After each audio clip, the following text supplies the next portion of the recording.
Good morning, everybody. Quick tip Tuesday on a Thursday. We'll call it Quick Tip Thursday on whatever day I release this. Gonna go over something that I guess we all run into from time to time. Bleeding brakes. I'm stuck here by myself. Sometimes I have help, sometimes I don't.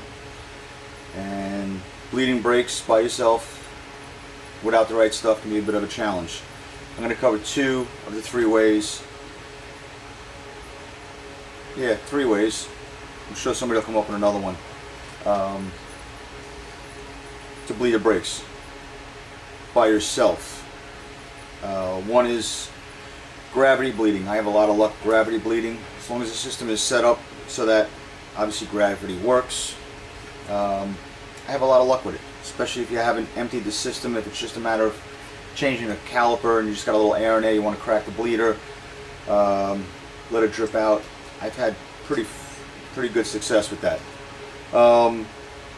Two is a vacuum bleeder, and three is of course a pressure bowl or pressure bleeder, which I'm a big fan of. I don't have one. I'd like to get one at some point. I manage without it. Especially helpful if you're doing a brake system flush, which I'm a big fan of. I think it's way overlooked as a service. Pete Meyer over at does a Mighty Minute video about brake fluid service. Check him out. I'll put a link to it in the description. Using test strips, testing the brake fluid, I think it's a great idea. I'm even a bigger fan of just doing normal interval changes on brake fluid, power steering fluid, all of that stuff. I think it's way overlooked and cheap service as far as I'm concerned. But in this case, I got a 2000 Jeep Grand Cherokee.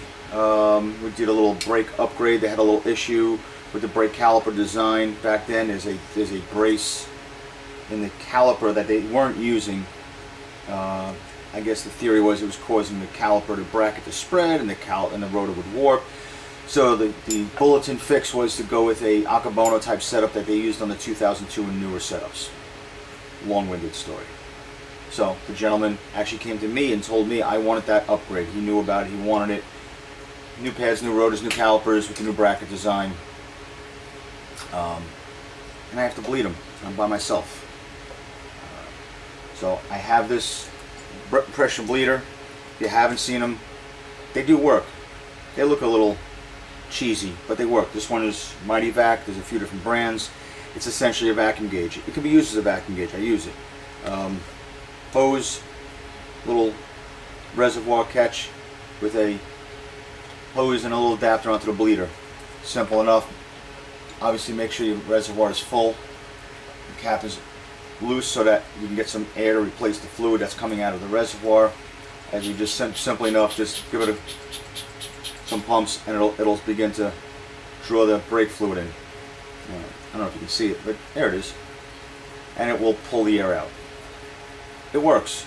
Like I said, when gravity bleeding doesn't work like it should, pull one of these out, it does work. And that's really about it. It's good to have in the toolbox. You see the reservoir starts to fill up a little bit there. Even if you're trying to do a brake fluid change. I'll crack all the bleeders open, let it gravity bleed for a little bit before I come in and start really pushing the fluid through. That works as well. But in this case, a couple minutes of this, the air comes right out. Especially, like I said, I didn't dump the whole system, I just did a caliper. That's it, and it's clean. It didn't drip all over the caliper too, which is kind of nice. I ain't got to clean up a big mess. And one more quick tip. If you are using an assistant, fourth method, if you have an assistant in the vehicle, pump, hold, make the mess. Something I learned a long time ago. I went to a clinic and they were saying, that whole pump it up, hold it, crack the bleeder, not always a good thing. And the reason is if there's air in there and you pump it, you tend to make a kind of like a soda pop effect. You take that little air bubble now and you've broken it up into several dozens of little air bubbles that can get pulled back and forth as you're pumping it. It's getting sucked back through the line. Instead of being all in the caliper, now it's up in the line, it's wherever. So now you crack it, you get a little bit of air, you pump it up, a little bit of air, pump, a little bit, and you're constantly getting a little bit of air. Sometimes you may not. You may have taken that air that was very conveniently located right near the bleeder, and now you sent it back up the system because you're doing this and it's going. Alternative, if you know there's air sitting here, you just put a caliper in it, and you're using an assistant in the vehicle, have them go in, crack the bleeder, make sure you have a partner that understands direction, and don't stop pumping it when you crack the bleeder. Crack the bleeder and just have them slowly push the pedal down. Then close the bleeder. And that'll take that pocket that's sitting right here, and rather than agitate it and give you that soda pop effect, it'll just push it right out. Close the bleeder. Do that 2 or 3 times. Almost guarantee you'll get all the air out right away, and you won't have that issue. That's it. That's my tip. It's short. It's sweet. Wish I had something better for you.